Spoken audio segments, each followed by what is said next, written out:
네, 할렐루야. 네, 오늘 2부 예배 가운데 올라오신 여러분들을 주님의 이름으로 환영하고 축복합니다.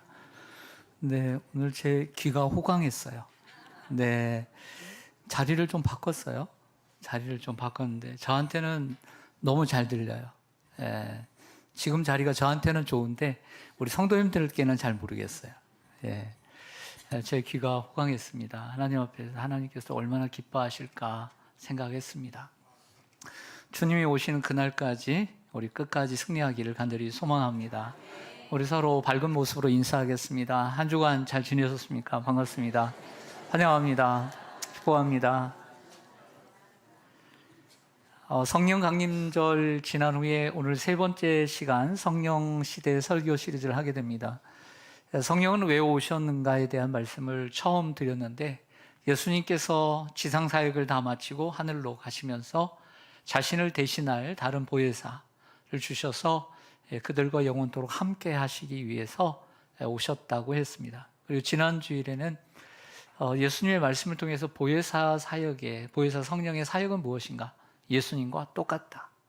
예수님과 똑같다. 예수님께서 하신 대로 제자들을 이끄시고 가르쳐 주시고 또 평안을 주셨다는 걸 말씀을 드렸습니다. 제가 한 번은 이제 최근에 성경 설교를 하고 구역장 공부를 수요 예배 후에 하는데요. 이제 이러한 메시지였죠. 성령에 대한 이야기에서 이제 제가 질문을 드렸는데 이제 교구별로 제가 이제 구역 모임을 인도를 해요. 다른 분들은 이제 경청을 하고. 그래서 1교구가 이번 주였으면 다음 주에 1교구 구역장, 2교구 교육장님들하고 이렇게 하는데 한 구역장님께서 제 질문에 이런 대답을 하셨습니다. 성령이 없으면 안 됩니다. 이런 대답을 하셨어요. 그 대답 속에서 저는 구역장님의 확신과 그 진실함, 그리고 간절함이 그 대답 속에 배어 있는 것을 느낄 수 있었어요. 저분은 평소에 성령님을 정말 간절히 사모하고 성령님을 의지하고 산다는 생각을 하게 되었습니다. 맞습니다. 성령이 없으면 안 됩니다. 그리스도인의 삶도 없고 하나님과의 교제도 없습니다. 성령이 우리에게 없으면 능력도 지혜도 그리고 자유도 평안도 없습니다. 그래서 저는 이 성령시대 설교 시리즈를 통해서 여러분들이 성령님을 좀 더 알아가고 더 친밀해지기를 원합니다. 오늘도 아침에 이제 저희 일부 예배 드리고 가다 보면 이제 밥을 먹고 오거든요. 그러면 그때 이제 기독교 방송을 틉니다. 기독교 방송을 틀면 5개의 채널에서 이제 예배도 나오고 뭐 다른 것도 나오는데 오늘 이렇게 만나 워십에서 보니까 연주를 이렇게 하고 그 다음에 찬양을 시작하는데 아주 젊은 목회자가 이런 멘트를 하더라고요. 오늘 시간 성령님을 우리가 마음속에 모시고 그분을 초청하며 예배를 시작하기 원합니다. 그런 멘트를 해서 더 마음이 와 닿았습니다. 여러분 오늘 이 시간 예배 드릴 때도 성령님이 역사해야 합니다. 성령님이 우리 안에서 함께 하셔야 합니다. 오늘은요 그 세 번째 시간으로 삼위일체 하나님 안에서 성령님이라는 제목으로 말씀을 드리고자 합니다. 미국의 복음주의 목회자이고요, 교회의 부패한 현실을 비판하고 인기에 영합하지 않는 태도를 보이며 많은 책을 쓴 목사님이 계세요. 우리나라에서도 많이 그분의 책이 번역되고 있는데요, 에이든 윌슨 토저라고 하는 토저 목사님이라고 하는 분의 성령에 대해서 이런 얘기를 합니다. 보세요. 성령은 무엇과 같은가? 예수님과 같다. 당신은 신학을 읽어 예수님이 어떤 분인지 알고 있다. 그렇죠? 예수님, 그 예수 성령님도 예수님과 똑같다. 예수님도 하나님이시고 성령도 하나님이시기 때문이다. 성부도 성자와 똑같다. 아버지를 알면 예수님을 알 수 있고 예수님을 알면 성령을 알 수 있다 라고 얘기를 했습니다. 제가 지난주에 그런 설교하면서 이런 얘기했습니다. 성령의 역할은 예수님과 똑같다. 제가 이 책을 읽으면서, 이 글을 읽으면서 제가 놀랐어요. 똑같다. 내가 바른 말을 했구나 라는 생각을 확인할 수 있었습니다. 우리가 믿는 하나님은 삼위일체 하나님입니다. 기독교에서 믿는 하나님은 삼위일체 하나님이고 성경이 말하는 하나님은 삼위일체 하나님입니다. 기독교의 기본 교리 가운데 하나는 삼위일체입니다. 신론을 배우면서 이 말은 이렇게 얘기할 수 있다. 세 개의 위격으로 되어 있지만 하나의 본질, 하나의 그 본질은 하나다라고 얘기할 수 있습니다. 이 위격을 다른 말로 얘기하면 인격이라고 얘기할 수 있습니다. 인격은 세 개로 되어 있지만 그 본질과 신성은 하나, 동일하다라고 얘기할 수 있습니다. 저는 오늘은요, 창세기 1장과 2장에 기록된 세 개의 말씀을 통해서 성령님을 알아가 보려고 해요. 창세기 1장과 2장. 그 첫 번째 말씀 올려드립니다. 창세기 1장 1절과 2절입니다. 같이 한번 읽죠. 시작. 태초에 하나님이 천지를 창조하시니라. 땅이 혼돈하고 공허하며 흑암이 깊음 위에 있고 하나님의 영은 수면 위에 운행하시니라. 아멘. 하나님께서 천지를 창조하실 때, 즉 다 6일 동안 창조하기 전에 땅의 상태는 땅이 혼돈하고 공허해, 흑암이 깊음 위에 있고 아주 엉망진창입니다. 그런데 그때 하나님의 영이 수면에 운행하셨다, 움직이셨다라고 하는 것입니다. 하나님의 영인 성령은 태초부터 창조 사역에 함께 하셨습니다. 하나님의 영, 여기에 히브리어는 루하크 엘로힘입니다. 하나님은 엘로힘이고 이 루하크라고 하는 영은 생기 혹은 바람, 호흡으로도 해석이 가능합니다. 땅이 혼돈하고 공허하며 흑암이 깊음 위에 있을 때 하나님의 영인 성령이 생기가, 바람이, 호흡이 임하여 땅에 질서를 주시고 생명을 주셨습니다. 우리가 편의상 구약은 성부 시대, 성부 하나님 시대, 2000년 전에 예수님이 이 땅에 오신 그 33년은 예수님의 성자 시대, 그리고 성령이 오시고 난 다음에 성령 시대라고 구분은 하고 있지만, 성부 시대라고 해서 다른 분들이 없었다는 것은 아니고요. 그리고 지금 성령의 시대라고 해서 하나님과 예수님이 일하지 않을까요? 하나님과 예수님이 일하지 않을까요? 그렇지 않죠. 함께 사역하고 계신 줄로 믿습니다. 성령님은 예수님이 하늘로 가시고 난 후에 갑자기 생겨난 존재가 아닙니다. 구약 시대에도 계셨고 창조 시대에도 하나님과 함께 창조 전에도 계신 분인 줄 믿습니다. 성경은 그걸 얘기하고 있다는 거예요. 태초에 하나님께서 천지를 창조하실 때 하나님의 영인 성령이 수면 위에 운행하셨고, 또한 성자 예수님, 성자 하나님도 함께 그 천지를 창조하셨습니다. 요한복음 1장 1절에서 3절 보면 요한은 그의 복음서를 시작하면서 예수님을 소개하죠. 그래서 예수님의 선제성을 먼저 얘기합니다. 선제성이라는 것은 예수님이 이 땅에 오시기 전에 존재하셨다는 것을 얘기하죠. 태초의 말씀이라는 것이 로고스인데, 여기에 요한은 이 말씀이 육신이 되어 우리 가운데 오셨다라고 한 것처럼 예수님을 가리키는 거예요. 그래서 예수님으로 제가 읽어볼게요. 태초에 예수님이 계시니라. 이 예수님이 하나님과 함께 계셨으니 이 예수님은 곧 하나님이시니라. 그가 태초에 하나님과 함께 계셨고 만물이 그로 말미암아 지은 바 되었으니 지은 것이 하나도 예수님이 없이는 된 것이 없느니라. 아멘. 여러분, 천지 창조는 성부 하나님만이 지으신 것이 아니라 이처럼 성자 예수님이 함께 하셨고, 그리고 하나님의 영이 수면에 운행하신 것처럼 성령 하나님도 함께 창조 사역에 협력하시고 동역하신 줄로 믿습니다. 우리가 이것을 분명히 알아야 하겠습니다. 창세기 1장 1절에 나오는 하나님은 히브리어로 엘로힘입니다. 엘로힘. 따라서 하겠습니다. 엘로힘. 엘로힘이라는 것은 하나님이라는 뜻인데요, 엄밀하게 말해서 이 엘로힘은 삼일체 하나님을 가리킵니다.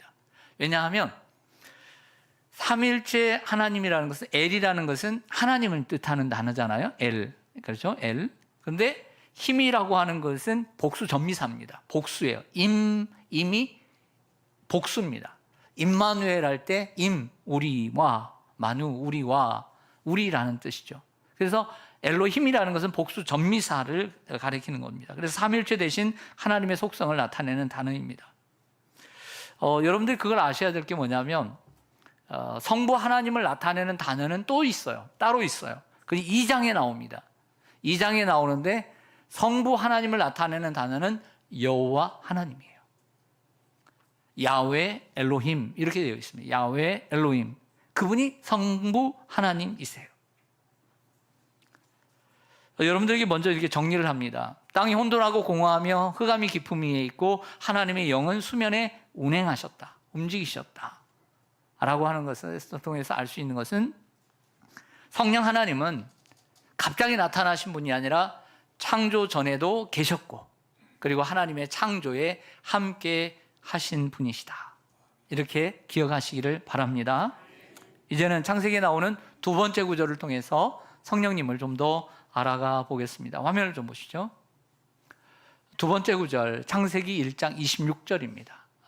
같이 한번 읽죠. 시작. 하나님이 이르시되 우리의 형상을 따라 우리의 모양대로 우리가 사람을 만들고 그들로 바다의 물고기와 하늘의 새와 가축과 온 땅과 땅에 기는 모든 것을 다스리게 하자 하시고. 아멘. 하나님 말씀합니다. 여기에 하나님은 어떤 하나님이죠? 삼위일체 하나님이십니다. 엘로힘입니다. 야훼 엘로힘이 아니라 하나님 엘로힘입니다. 근데 뭐라고 얘기하냐면 우리의 형상을 따라 우리의 모양대로 우리가 사람을 만들고. 누가 만들었다고요? 우리가. 만약에 유일한 하나님이 혼자 만드셨다면 뭐라고 말해야 되겠어요? 내가 만들었다, 내 형상을 따라 내 모양대로 내가 만들었다, 이렇게 해야 하는 게 맞는 거죠. 근데 복수로 이야기하고 있습니다. 여기에 우리는 성부, 성자, 성령 삼위일체 하나님을 가리킵니다. 이를 통해 삼위일체 하나님께서 협력하여 일하시고 사람을 만드셨음을 볼 수 있습니다. 여러 성경을 통해서 좀 여러분들에게 그것을 좀 증명해 드리고자 합니다. 사도행전 10장 38절입니다. 자, 이 본문은 베드로가 고넬료의 초청을 받고 그 고넬료에게 가서 그 가족들에게 설교하는 내용 중에서 예수님을 설명할 때 한 대목입니다. 하나님이 나사렛 예수에게 성령과 능력을 기름 붓듯 하셨음에 그가 두루 다니시며 선한 일을 행하시고 마귀에게 눌린 모든 사람을 고치셨으니 이는 하나님이 함께 하셨습니다. 예수님을 설명하는 내용입니다. 그런데 여기에 하나님이 나옵니다. 하나님이 나사렛 예수에게 성령을 기름 붓듯 하셨다라고 하는 것입니다. 하나의 목적을 위해서 성부, 성자, 성령이 함께 동역해 가는 것을 보게 됩니다. 공동의 목적을 위해 협력해 가시는 것을 보게 됩니다. 자, 하나 더 보겠습니다. 마태복음 3장 16절에 17절, 예수님께서 요단강에서 세례 요한에게 세례를 받으시는 장면을 표현하고 있는 본문입니다. 시작. 예수께서 세례를 받으시고 곧 물에서 올라오실새 하늘이 열리고 하나님의 성령이 비둘기같이 내려 자기 위에 임하심을 보시더니 하늘로부터 소리가 있어 말씀하시되 이는 내 사랑하는 아들이요 내 기뻐하는 자라 하시니라. 아멘. 예수님께서는 뭐 하고 계세요? 요단강에 세례를 받고 계시죠. 그런데 하늘이 열리면서 무엇이 내려왔어요? 하나님의 성령이 누구 위에? 자기 위에. 성령이 누구에게 임했어요? 예수님에게 임했어요. 비둘기 같이 내려는 그냥 괄호를 쳐버리세요. 그냥 그 표현이지 성령이 비둘기가 아니에요. 그냥 비둘기는 표현이에요. 그러니까 헷갈리죠. 하나님의 성령이 괄호를 쳐버리니까 하나님의 성령이 자기 위에 임하심을. 하나님의 성령이 누구에게 임했어요? 예수님에게 임했어요. 세례를 받는. 그러자 하나님께서 저 하늘로부터 말씀하십니다. 이는 내 사랑하는 아들이요. 이렇게 말씀하실 분이 누구밖에 없어요? 하나님밖에 없죠. 그러니까 이 예수님이 세례받는 시간에 성부, 성자, 성령이 함께 하고 계시는 거예요. 하나님의 목적을 위해서 동역하고 계시는 것을 보게 됩니다. 사실 우리가 믿는 하나님은 유일한 하나님이십니다. 왜냐하면 신명기 6장에 보면 너희 여호와 하나님은 유일한 여호와이시니 너는 마음을 다하고 뜻을 다하고 힘을 다하여 주 여호와를 사랑하라. 유일하다는 말은 한 분이라는 뜻이지요. 하지만 그 한 분이지만 그분 안에 세 분의 인격이, 위격이 있고 각자의 사역을 감당하고 있습니다. 한 군데 찾아보기 원합니다. 사도행전 7장 55절에서 56절 보시면요, 스데반이 사도행전 7장에서 이제 사내들인 공회 성도들, 많은 지도자들 앞에서 설교를 합니다. 그 7장 한 장인데요. 그런데 마지막 부분에서 이제 설교를 하고서 돌에 맞아 죽게 됩니다. 순교를 하게 되는데, 순교하기 전에 모습입니다. 그리고 스데반이 본 상황입니다. 스데반이 성령 충만했어요. 그리고 하늘을 우러러 주목하여 하나님의 영광과 및 예수께서 하나님 우편에 서신 것을 봅니다. 그리고 말합니다. 하늘이 열리고 인자가, 예수님이 하나님 우편에 서신 것을 보노라 고 얘기하는 장면입니다. 이 장면에도 보면 삼일체 하나님이 함께 계시는 것을 보게 됩니다. 스데반은 성령의 충만함을 입었습니다. 그리고 예수께서는 하나님 우편에 계시죠. 그러니까 하나님 우편에 계시다는 것은 예수님 좌편에는 누가 계시다는 겁니까? 잘 모르세요? 하나님 우편에 예수님이 계시니까 예수님 좌편에는 누가 계시다는 거예요? 하나님이 계시죠. 하나님 우편에 말이 어려워요? 하나님 우편에. 그럼 제가 하나님입니다. 하나님이라고 가정할 때 하나님 우편에, 왜 그러면 볼 때 하나님 우편에 예수님이 계세요. 그렇죠? 그럼 예수님 좌편에는 누가 있어요? 하나님이죠. 이렇게 간단한 것을 지금 여러분들은 지금 계속 성령만 생각하다 보니까 이 고정관념이에요. 고정관념, 선입견. 그래서 여기 보면 하나님도 계세요, 안 계세요? 계시죠. 예수님 계세요, 안 계세요? 계시죠. 성령 계세요, 안 계세요? 계시죠. 함께 사역하는 걸 보게 돼요. 그러나 지난주에도 잠깐 말씀드렸듯이 예수님은 말씀하셨습니다. 이제 내가 하나님께로 간다. 가셨어요. 대신 누구를 보내주셨어요? 보혜사 성령님을 보내주셨어요. 왜? 너희와 함께하게. 나 같은 존재를 너희에게 보내준다. 그런데 사실 우리는 편하게 내 안에 예수님이 계셔, 내 속에 예수님이 계셔, 이렇게 얘기를 해요. 그러나 예수님은 가셨어요, 안 가셨어요? 2000년 동안 가셨어요. 어디 계세요? 하나님 보좌? 하나님 우편에 계세요. 우편에. 바울도 얘기해요. 저 하나님 우편에 계신 예수님이 너희를 위하여 간구하시느니라. 그러니까 실제적으로 우리 속에 계시는 분은 누구예요? 성령님이죠. 예수님은 너희 곁에 계셨어요. 근데 예수님 말합니다. 너희 속에 계심이라. 성령은 너희의 속에 계심이라. 실제적으로 내 안에 계시는 분은 성령 하나님이세요. 그렇다고 해서 그럼 예수님은 안 계신가요? 하나님은 안 계신가요? 그렇지는 않죠. 삼일째 하나님이시니까 그분은 예수님도 내 안에 계시고 하나님도 내 안에 계신 줄로 믿습니다. 하지만 내 안에 계시고 내 안에서 역사하시는 분은 성령 하나님이세요. 그걸 우리가 기억해야 합니다. 하나님은 내 안에만 계시는 건 아니기 때문에 그래요. 하나님 보좌에 계시고 예수님 보좌 우편에 계시는 거죠. 마태복음 28장 19절을 좀 볼까요? 아주 예수님께서 하늘로 올라가시기 전에 하신 말씀 가운데 하나입니다. 시작. 그러므로 너희는 가서 모든 민족을 제자로 삼아 아버지와 아들과 성령의 이름으로 세례를 베풀고. 아멘. 여러분 세례 받으셨어요? 세례 베풀 때 누구의 이름으로 받으셨어요? 예수님 이름으로요? 하나님 이름으로요? 성령님 이름으로요? 다 받으셨어요. 그래서 이렇게 할 때 물에서 받든 여기서 받든 할 때 목사님께서 할 때 성부와 성자와 성령의 이름으로 세례를 주노라. 사실 우리가 3번 붙잖아요. 성부와 성자와 성령의 이름으로. 근데 사실 3번 안 부어도 돼요. 3번 안 부어도 돼요. 만약에 침례를 받으면 예수 그리스도를 믿어 하나님의 자녀된 아무개에게 내가 성부와 성자와 성령의 이름으로 세례를 주노라 하고 팍 눌러버리면 돼요. 물속으로. 그렇죠? 3번 뿌릴 필요가 없어요. 성부와 들어왔다가 성자와 들어왔다가 성령으로 이름으로 이렇게 세례를 주진 않아요. 물세례를. 이해가 되세요? 그러니까 우리는 지금 약식 세례를 주는데 그렇게 3번을 주긴 하지만, 근데 이런 생각을 해봐요. 하나님이 한 분이시라면 성령이 그냥 물질이고 능력 자체라고 한다면 거기다가 이름 갖다 붙일 필요 있을까요? 없을까요? 네, 여러분 같으면. 만약 하나님이 한 분이라면 하나님의 이름으로 세례를 주노라 하고 끝나야 되잖아요. 근데 예수님께서 뭐라고 명령하시냐면 성부와 아버지와 아들과 성령의 이름으로, 하나님과 예수님과 성령의 이름으로 이렇게 세례를 주라고 말씀하셨어요. 만약에 성령님만 빼도 되잖아요. 성령님 빼죠 뭘. 그래서 하나님과 예수님의 이름으로 세례를 주노라. 이거 가짜예요. 그렇게 주면 안 돼요.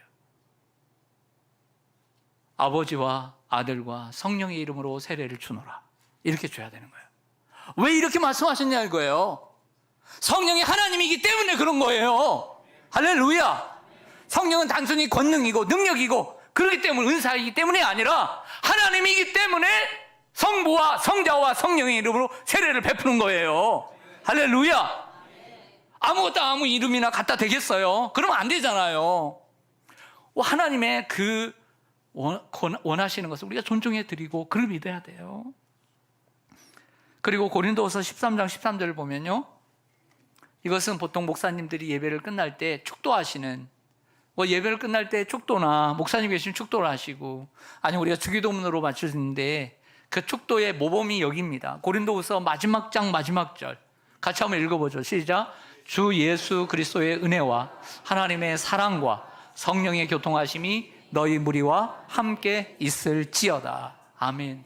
그래서 우리 합동 측은, 고신 측은 여기 보면 선포잖아요. 너희 무리와 함께 있을지어다. 선포잖아요. 얼마나 멋있어요. 그래서 제가 축도할 때도 보면 이렇게 기도하잖아요. 예수님과 따라붙는 단어는 은혜예요. 그리고 하나님과 따라붙는 단어는 안 보이세요? 사랑. 성령님과 따라붙는 단어는 교통이에요. 그 단어를 쓰는 거죠. 근데 통합측이나 다른 교회들은 여기에 대한 논란들이 많아가지고 우리가 어떻게 그렇게 할 수 있느냐 하면서 성부와 그다음에 하나님의 사랑하심과 예수 그리스도의 은혜와 하나님의 사랑과 성령의 교통하심이 오늘 여기에 있는 무리들에게 함께 하시기를 주님의 이름으로 축원하옵나이다. 이렇게 한단 말이에요. 근데 우리 합동 측은 어떻게 정했냐면 이 말씀을 그대로 여기에 있는 무리와 함께 있을지어다. 이렇게 우리는 축도를 해요. 이게 우리 합동 측이에요. 축원하옵나이다. 많이 못 들어보셨죠? 다른 교회에 가면 그렇게 기도를 해요. 그러니까 우리 합동교단과 몇 교단은 이렇게 축도를 합니다. 근데 여기에도 보면 먼저 그리스도의 은혜를 얘기하고 하나님의 사랑을 얘기하고 성령의 교통하심을 얘기하고 있다는 것입니다. 사랑하는 성도 여러분, 이처럼 성령 하나님은 삼위 가운데 계시는 분인 줄 믿습니다. 세 인격으로 나눠져 계시지만 본질적으로는 하나입니다. 예수님께서 고별 설교를 마치신 후에 하나님께 드리는 대제사장적인 기도인 요한복음 17장을 보면 그의 마지막 부분에서 이런 기도를 하시는 것을 보게 됩니다. 요한복음 17장 21절을 보면요, 아버지요, 아버지께서 내 안에, 내가 아버지 안에 있는 것 같이 그들도, 제자들도, 성도들도 다 하나가 되어 우리 안에 있게 하사 세상으로 아버지께서 나를 보내신 것, 아버지께서 예수님을 보내신 것이 뭡니까? 하나님의 구원 계획이죠. 그것을 믿게 하옵소서. 이런 기도를 하거든요. 예수님은 자신이 아버지와 하나가 된 것 같이 제자들이 하나가 되기를 기도하셨습니다. 교회가 삼위일체 하나님의 연합과 사랑을 우리가 닮아가야 될 줄로 믿습니다. 교회는 하나님의 하나되심, 삼위일체 하나님의 하나되심을 닮아가야 돼요. 예수님이 하나님 안에, 하나님이 예수님 안에 하나 된 것, 성령님이 하나 된 것처럼 우리도 하나 되기를 원하신 것이 예수님의 기도인 줄 믿습니다. 그래서 분열보다는 우리가 연합을, 그리고 서로 사랑을 우리가 추구해야 될 줄로 믿습니다.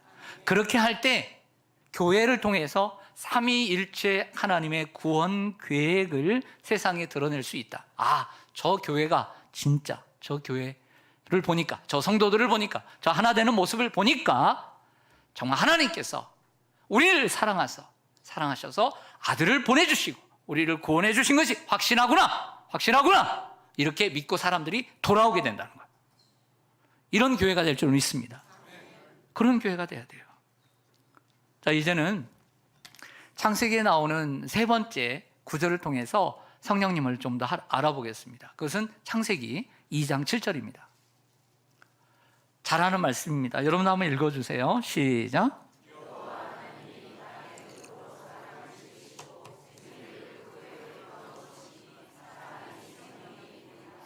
아멘. 여호와 하나님께서 흙으로 사람을 지으셨어요. 그리고 그 코에 생기를 불어넣어 주시자 사람이 생명이 되었니라 라고 얘기했습니다. 이게 생명이라는 말을 영어로 성경으로 배우니까 living being입니다. 살아있는 존재, living being 이렇게 되어 있습니다. 하나님께서 사람을 흙으로 딱 빚을 때는 그냥 시체예요. 시체. 여러분 아침에 일어나셨을 때 기운이 있어요, 없어요? 저는 없었어요. 그래서 세수를 하고 머리를 감으면 기운이 생기겠다 하고 일어나야지 하고 세수하고 머리 감고 하니까 얼굴에 로션 바르고 나니까 생기가 나고 살아있는 것 같더라고요. 여러분들 사람이 이렇게 탁 너무 침대에 누워있으면 어떨 때는 죽어있는 사람처럼 느낄 수 있어요. 똑같아요. 그런데 하나님이 사람을 만지셨을 때는 죽은 사람이랑 똑같아요. 근데 그 코에 생기를 불어넣으니까 생명, 리빙 빙, 살아있는 존재가 된 줄로 믿습니다. 이처럼 성령은 우리에게 어떤 역할을 주셨냐면 하나님의 창조사역, 그리고 인간을 만드는 사역에도 하나님이 우리를 지으셨을 뿐만 아니라 성령이 우리를 지으셨을 뿐만 아니라 우리에게 생기를 주시고 활력을 주시고 능력을 주시는 분인 줄로 믿습니다. 여기에 생기가 하나님의 성령입니다. 창세기 7장 22절을 볼까요? 자, 보면 이 말씀은 노아의 홍수가 시작이 되었습니다. 그러니까 물이 가득 찼습니다. 누구만 살았을까요? 어디에 있는 사람만 살았을까요? 방주에 있는 사람만, 8식구만 살았습니다. 그럼 이 땅에 있는 사람들은 어떻게 됐을까요? 다 죽었습니다. 다 코를 가지고 있는 사람들은 어떻게 됐을까요? 참다가 어떻게 됐을까요? 죽었습니다. 그 얘기를 하는 겁니다. 보세요. 육지에 있어 그 코에 생명의 기운에 숨이 있는 것은 다 죽었더라. 이 표현을 쓰고 있는 거예요. 그 코에 뭐가 있어요? 생명의 기운이 있어요. 그래서 제가 느꼈어요. 생기가 뭔가? 생기의 플레임을 알았어요. 생명의 기운이에요. 할렐루야. 생명의 기운이 우리 가운데 성령님이 주신 줄로 믿습니다. 여러분, 우리도 활력 있게 살기 위해서는 성령이 있어야 되는 거예요. 성령이 생명의 기운을 우리에게 주셔야 되는 거예요. 이를 뒷받침해주는 성경 구절을 소개합니다. 욥기 33장 4절입니다. 33장 4절을 보면 이 부분은 이제 욥이 하나님, 나는 잘못한 게 없는데 왜 나에게 자녀를 데려다 죽이고, 그리고 왜 재산을 다 하루아침에 몰수해 가고, 그리고 나에게 이렇게 병을 주는가? 그때 사람들은 내가 하나님 앞에 죄를 보면서 그래, 이런 얘기를 쭉 하다가 이제 하는 엘리후가, 하나님을 대변하는 엘리후가 나타나서 하는 말입니다. 여기 보면 하나님의 영이 나를 지으셨고 전능자의 기운이 나를 살리셨느니라. 여러분, 하나님의 영이 어디에 나왔습니까? 창세기 1장 2절에 나왔어요. 땅이 혼돈하고 공허하며 흑암이 깊음 위에 있고 하나님의 영이 수면에 운행하시니라. 하나님의 영, 성령이 우리를 지으신 줄 믿습니다. 전능자의 기운이 어디에 나왔습니까? 창세기 7장에 나왔습니다. 전능자의 기운, 그 코에 생명의 기운을 불어넣으신 성령이 나를 살리신 줄로 믿습니다. 오늘 그런 얘기를 하고 있어요. 그러면서 욥기 32장 8절을 보면, 그러나 사람의 속에는 영이 있고 전능자의 숨결이 사람에게 깨달음을 주시나니. 우리 속에는 성령이 있는 줄 믿습니다. 그리고 그 성령이 전능자의 숨결이에요. 하나님의 숨결, 하나님의 숨결이 성령이에요. 그 하나님이 일하시는 성령, 그 성령을 통해서 사람들에게 깨달음을 주시고 이해력을 주시는 줄로 믿습니다. 성도 여러분, 이렇게 해서 창세기 1장과 2장에 있는 세 가지 말씀을 통해서 성령님을 알아가 보았습니다. 자, 이제는 결론으로 적용하면서 우리의 삶에 도전하고 우리의 삶에 좀 어떻게 하면 적용해 나가면서 살까를 생각해 보았습니다. 저는 지난주에 성령의 역할은 예수님과 똑같다. 성령님은 모든 것을 가르치고 모든 것을 생각나게 하며 우리가 평안과 위로를 주시며 진리 가운데로 인도하셔서 오직 예수님은 하나님을 증거했듯이 성령님은 예수님을 증거해야 참된 성령이고, 예수님은 이 땅에서 하나님께 영광을 돌렸듯이 성령님은 오직 예수님께 영광을 돌려야 참 성령이다라고 말씀드렸습니다. 그런데 이 말씀이 나의 니드, 요구가 없으면 아무 소용이 없더라고요. 그냥 그림의 떡이에요. 그냥 책의 글자예요. 나하고는 아무 상관이 없어. 듣는 지식으로 끝나는 거예요. 중요한 것은 오늘 여러분들이 말씀을 듣고 이 성령님을 여러분들이 정말 사모해야 해요. 사모해야 여러분들의 것이 되는 것이고, 그 전능자의 기운이, 그 전능자의 숨결이 우리 가운데 와서 깨달음을 주고, 정말 한 성령님을 원할 때, 성령님을 간구할 때, 성령님을 사모할 때 하나님께서 하나님의 그 지혜와 능력이 우리 가운데 부어져서 가르쳐 주시고 생각나게 해주시고, 우리가 공부하고 힘들고 외로울 때 평안과 위로를 주시는 것이고 예수님을 증거할 수 있는 것이에요. 할렐루야. 사모함이 필요해요.